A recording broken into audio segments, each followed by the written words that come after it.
The mainstream media has been relentless in its pursuit to shape public opinion on the topic of global warming, often resorting to propaganda tactics to sway the narrative.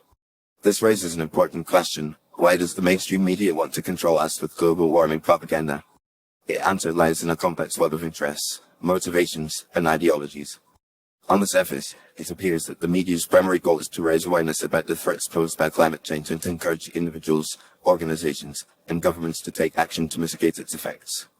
However, a closer examination reveals that there are more sinister forces at play. The media's obsession with global warming serves as a convenient tool for shaping public opinion, manipulating behavior, and advancing a particular agenda. One of the primary drivers of the media's global warming propaganda is the desire to exert control over the population.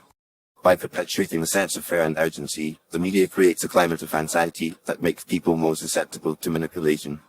This is achieved through the use of emotive language, sensationalized headlines, and selective reporting of facts.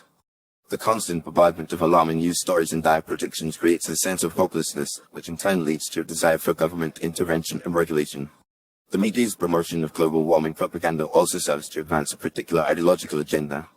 The idea of anthropogenic climate change has become a central tenet of the environmental movement, which is deeply rooted in left-wing politics. By promoting this ideology, the media is able to shape public opinion and influence policy decisions that align with its own worldview. This is evident in the way that climate change is often framed as a socialist issue, with the emphasis on collective action, government regulation, and the redistribution of wealth.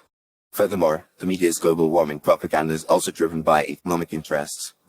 The promotion of renewable energy sources, green technologies, and sustainable practices has created a lucrative industry that is driven by government subsidies, grants, and investments. The media's relentless promotion of these initiatives serves to fuel the growth of this industry, which in turn benefits a select group of corporations, investors, and entrepreneurs. This creates a self-perpetuating cycle where the media promotes the ideology drives the industry, and the industry funds the media. In addition to these motivations, the media's global warming propaganda also serves to distract from more pressing issues. By dominating the headlines with climate change stories, the media is able to divert attention away from other important topics such as economic inequality, social injustice, and government corruption. This is particularly evident in the way that climate change is often used as a shield to deflect criticism of government policies and corporate practices. By framing climate change as the primary issue of our time, the media is able to obscure the fact that many of the problems associated with climate change are symptoms of deeper issues, such as overconsumption, waste, and inequality. Finally, it is worth noting that the media's global warming propaganda is also driven by a desire to suppress dissenting voices and alternative perspectives. The media's intolerance of skepticism and criticism has created a culture of intimidation, where anyone who questions the prevailing narrative is labeled a denier or a scofflaw. This serves to stifle debate, suppress dissent, and maintain a monopoly on the narrative. By controlling the conversation, the media is able to shape public opinion and maintain its grip on the cultural narrative.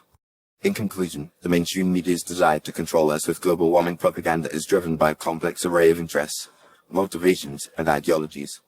By shaping public opinion, advancing a particular agenda, and serving economic interests, the media is able to exert control over the population and maintain its grip on the cultural narrative.